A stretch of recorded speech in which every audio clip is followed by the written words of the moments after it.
Hey everyone! In this video, I'm going to show you how I come up with the questions for my story asking classes. People often ask me, what's the difference between storytelling and story asking? Well, one of the major differences is the length of time it takes in the classroom. Storytelling lasts as long as the text. It could be a 2, 3, 4, 5-minute story, and once you're finished reading, you've got to move on to the activities. So it's got a real short shelf life. Story asking, on the other hand, lasts as long as your imagination. When I sit down to plan the questions I'll ask during a story asking class, I like to have this little bad boy handy. It's a story asking question wheel that I've come up with on my own. It's inspired by a lot of TPR storytelling examples that I've seen. There are 7 different questions in this wheel, and the wheel spirals upward in difficulty.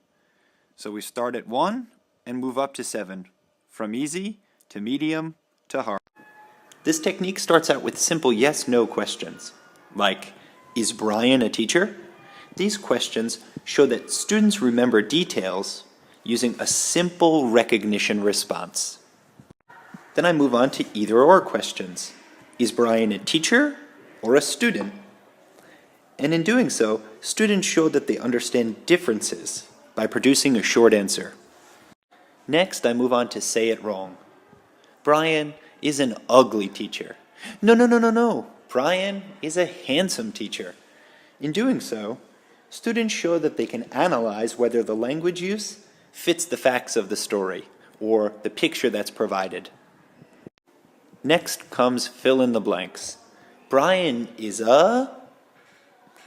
These types of questions show that students can produce a one-word answer in the target language.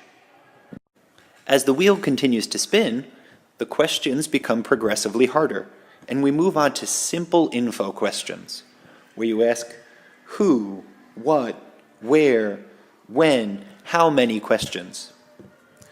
In these questions, students give short answers that are more specific, depending on the question word.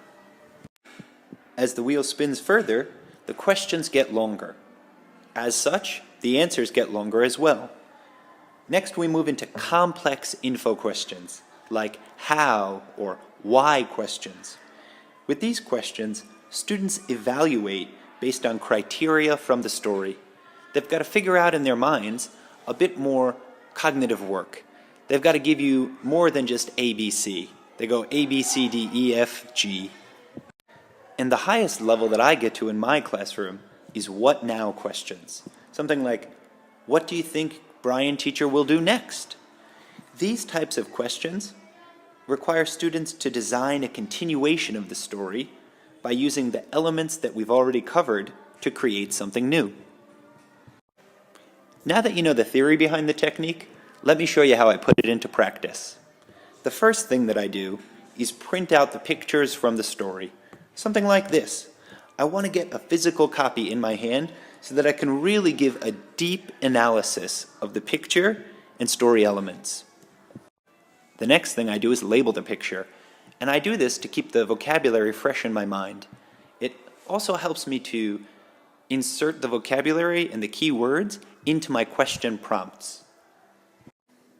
As a mentor once told me, don't trust your memory, trust your notebook. So, while you're thinking of questions to use, write them down. And write them down on a piece of paper like this, where you have the question wheel, the question prompt, and a 1, 2, 3-star response, like an okay response, a good response, and a great response. Because there are going to be times when students won't know the answer, and you want to be able to give them the very best one. From here on in, I'll give you one example of each spoke in the story wheel. Is he inside? Is he inside or outside? The man is outside. No? The man is... Where is the man? Why is the man outside? What do you think he will do outside? And so on. Is he in the ocean? Is he in the ocean or on a high rock? That's right. He's in the ocean. He isn't? Ah, he isn't in the ocean. He is on a... How many people are there? Why is the person waving? What do you think the man will do? Continuing, can the boy swim?